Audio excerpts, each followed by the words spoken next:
कोई साधक ध्यान से उठे, उसका चेहरा उदास, वो बिल्कुल ऐसे मायूस, दुखी, आपको लगे कि ये खिन्न मना दिख रहा है, तो समझ लीजिए, या कुछ कहने से वो तुरंत नाराज हो जाए, हाँ, गुस्से में आ जाए, टेंशन में, तो समझ लीजिए कि उसे साधना में कुछ नहीं मिला।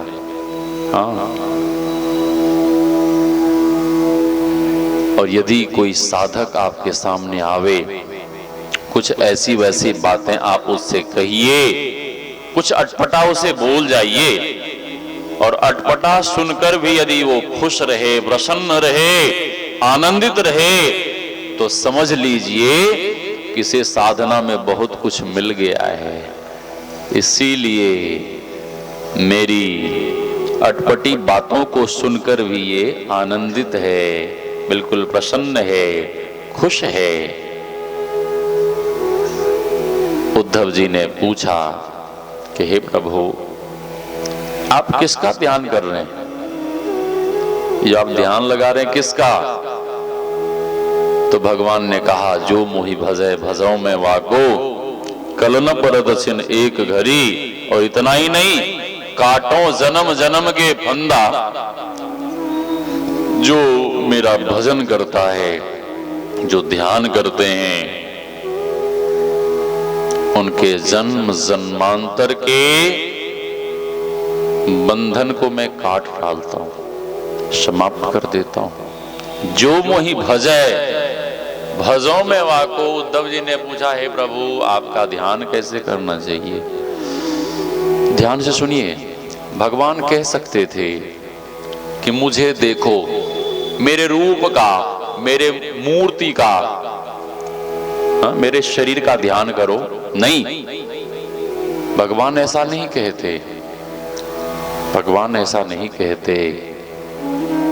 भगवान श्री कृष्ण कहते हैं कि उद्धव जी, साधक को सबसे पहले बैठने के लिए सीखना चाहिए। कैसे बैठना चाहिए? किस तरह से बैठना चाहिए? कैसे बैठना चाहिए साहब? कुर्सी लगा के? आप बूढ़े तो नहीं हो गए? हाँ, वृद्ध लोगों के लिए मैं बता ही देता हूं। परम संत बाबा देवी साहब ने कहने की कृपा की है कि जो लोग आसन लगा के नहीं बैठ सकते, आसन लगा के नहीं बैठ सकते, जिनके घुटने में दर्द है, कमर में दर्द है, जो बहुत वृद्ध हो गए हैं, तो परम संत बाबा देवी साहब ने कहने की कृपा की है कि चाहे लेट कर करो या बैठ कर करो, बस आलस्य से बचते रहो। आलस्य ही मनुष्यानाम शरीरस्थो ही महारिपुः। भगवान बुद्ध ने कहने की कृपा की है, मानव का यदि कोई सबसे बड़ा शत्रु है, सबसे बड़ा कोई दुश्मन है, तो मानव का सबसे बड़ा शत्रु कौन है? आलस्य। आलस्यम ही मनुष्यानाम शरीरस्थो ही महारिपुः। सबसे बड़ा दुश्मन। हाँ, आलस्य छोड़कर, आलस्य का त्याग कर आप कुर्सी पे बैठकर भी ध्यान कर सकते हैं। ध्यान शरीर से नहीं होता है, ध्यान तो मन से होता है। हाँ, बैठ कर करो या लेट कर करो, बस आलस्य से बचते रहो। और आलस्य से जो बचकर ध्यान करते हैं, निश्चित रूप से उनका मन ध्यान में लग जाता है। ध्यानात् पापानि नश्यन्ति, ध्यानन मोक्षम च विन्दति, ध्यानात् प्रसीदति हरिः, ध्यानात् सर्व साधनम। ध्यान बिंदु उपनिषद में आया है, यदि शैल शमम पापम विस्तीर्णम बहुयोजनम विद्यते ध्यान योगेन नान्यो भेदः कदाचन। Do you meditate?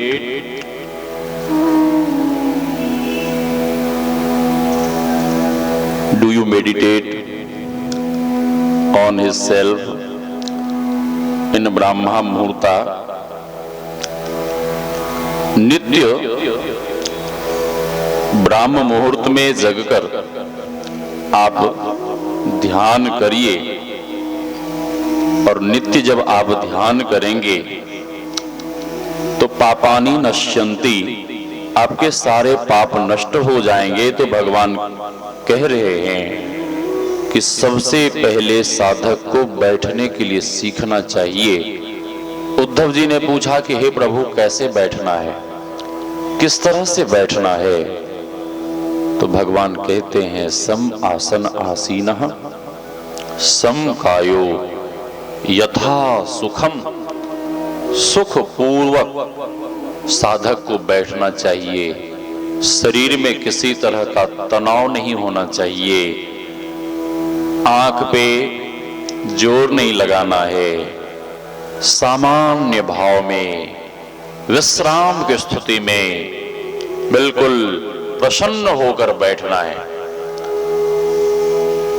भगवान आगे कहते हैं समम काय शिरोग्रीवम धार्यन अचलम स्थिरम संप्रेक्ष नासिकाग्रम स्वम दिशश्चानव लोकयन। दिशाओं को नहीं देखते हुए नासिका के अग्रभाग में ध्यान लगाना है। एक सत्संगी कह रहे थे, एक संत ने पूछा कि आप ध्यान कैसे करते हैं, दृष्टियों की साधना कैसे करते हैं?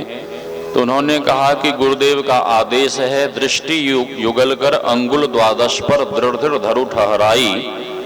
गुरुदेव ने कहने की कृपा की है कि द्वादशा अंगुल पर ध्यान करो।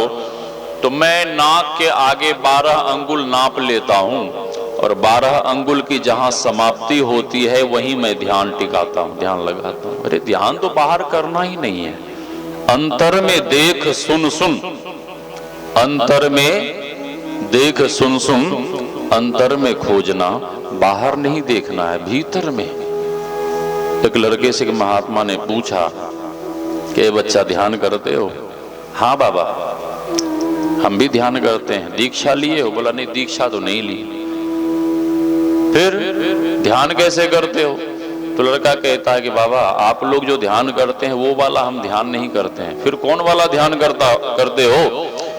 तो लड़का कहता है कि बाबा, हम दही चूरा का ध्यान करते हैं। दही चूरा का ध्यान, दही चूरा के ध्यान से शरीर पुष्ट होगा, आपका मन प्रसन्न होगा, आपका मन तृप्त होगा, लेकिन आपकी आत्मा को तृप्ति होने वाली नहीं है। तो गुरुदेव भगवान कहते हैं कि दोनों आंखों के मध्य नासिका के अग्रभाग में ध्यान लगाना है, बाहर नहीं, भीतर। और हमारे गुरुदेव कहते हैं दो नयन बीचों बीच सन्मुख एक टक देखत रहो, आप ही वह बिंदु झलके पट गिरा निरखत रहो। इस तरह से ध्यान करना है, और इस तरह से जो ध्यान करते हैं उन्हें भीतर में कई रंगों के प्रकाश का दर्शन, और अधिक साधना करने पर पूर्ण प्रकाश की प्राप्ति। और साधना की अंतिम क्रिया है नादानुसंधान। नादानुसंधान की साधना के द्वारा ही यह जीव उस परमात्मा का दीदार करता है। संत कबीर साहब कहते हैं बिमल बिमल अनहद धुनि बाजे, सुनत बने जाको ध्यान लगे, सिंगी नाद शंख धुनि बाजे, अबुझा मन जहां केली करे। सिंगी एक बाजा होता है, अखाड़े के महात्मा लोग बजाते हैं। शंख मंदिर में पुजारी लोग बजाते हैं। शंख धुनि बाजे अबूझा मन जहां केली करे। यह अबोध मन जब वहां पहुंचता है तो बहुत खुश होता है। जब उस शब्द को सुनता है तो बहुत प्रसन्न होता है, बहुत आनंदित होता है। दहकी मछली गगन चढ़ी गाजे, बरसत अमीरस ताल भरे। दहकी मछली गगन चढ़ी गाजे, मन उलटे तो सुरत कहावे। यही मन जब संसार की तरफ से उलटता है और जब परमात्मा की तरफ अग्रसर होता है तो सुरत कहलाता है। आगे कहते हैं पश्चिम दिशा को चलली बिरहिन, 5 रतन लिए थार भरे। लोगों ने कहा कि बाबा कबीर मुसलमान थे, इसलिए उन्होंने कहा पश्चिम दिशा की ओर, अर्थात मक्का मदीना की ओर जाओ तो उधर तुझे परमात्मा मिलेंगे, खुदा मिलेंगे। संत कबीर साहब ना तो मुसलमान थे ना ही जुलाहे थे। उनका जन्म एक ब्राह्मण कुंवारी कन्या के गर्भ से हुआ था। पता है महाराज जी? हाँ, पता है। हाँ, घटना इस तरह से बस 2 लाइन में। ब्राह्मण रोज गुरु रामानंद स्वामी को पुष्प पूजा के लिए पहुंचाता था। वो बीमार पड़ गया तो अपनी बिटिया से कहता है कि आज तुम ही पुष्प गुरुदेव को पहुंचा दो। और जैसे ही पहुंचाने गई, गुरुदेव के सामने रखकर, गुरु रामानंद स्वामी को के सामने रखकर प्रणाम करती है और गुरु रामानंद स्वामी ने आशीर्वाद दे दिया, पुत्रवती भव। हाँ, अब तो चरण में पड़कर रोने लगी कि हे गुरु महाराज, आपने ये क्या आशीर्वाद दे दिया। गुरु रामानंद स्वामी ने कहा कि बेटी, मेरा आशीर्वाद तो विफल नहीं होगा। मैंने जो कह दिया वो तो होगा, लेकिन जाओ, पुत्र तो होगा लेकिन तुम्हें क्लेश नहीं होगा, तुम्हारी कोई बदनामी नहीं होगी, जा। बच्ची वहां से रोती हुई निकली और वहीं से गर्भ भरना शुरू हो गया। वो बच्ची घर भी नहीं पहुंच पाई, मार्ग में ही बालक का जन्म हो गया। हाँ, और डर के मारे बच्चे को उठाकर एक सरोवर में कमल पुष्प के ऊपर रखकर भाग गई। और नीरू नीमा नाम के जुलाहे आए और वे उठा के ले गए, लालन पालन किए। जब बाबा कबीर ब्राह्मण थे, ब्राह्मण कन्या के गर्भ से उनका जन्म हुआ था, तो मक्का मदीना की ओर जाने के लिए क्यों बोलेंगे? फिर पश्चिम दिशा से तात्पर्य क्या है? पश्चिम दिशा से तात्पर्य क्या है? पश्चिम दिशा से तात्पर्य है महाराज जी, तमसो मां ज्योतिर्गमय, अंधकार से प्रकाश की ओर चलना ही पश्चिम दिशा की ओर चलना है। हाँ, आगे बाबा कबीर कहते हैं 12 मास बंद जहां बरसे, रैन दिवस वहां लखी न परे।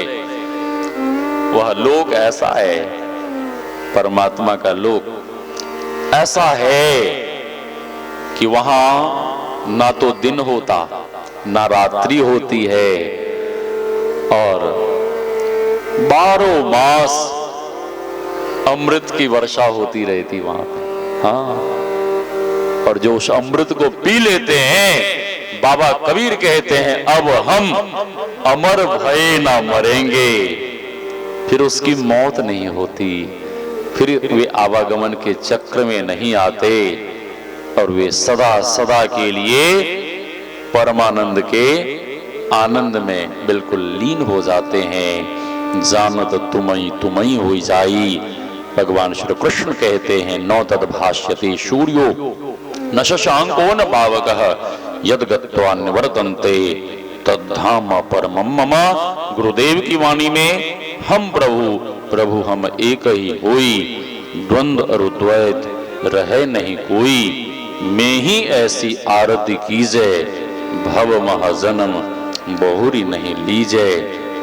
तो इस तरह की जो साधना करेंगे, जो नादानुसंधान की क्रिया करेंगे, वे एक न एक दिन जरूर परमात्मा के पास गुरु कृपा से पहुंच जाएंगे। अधिक नहीं कहते वाणी को विराम। बोलिए श्री सद्गुरु महाराज की जय।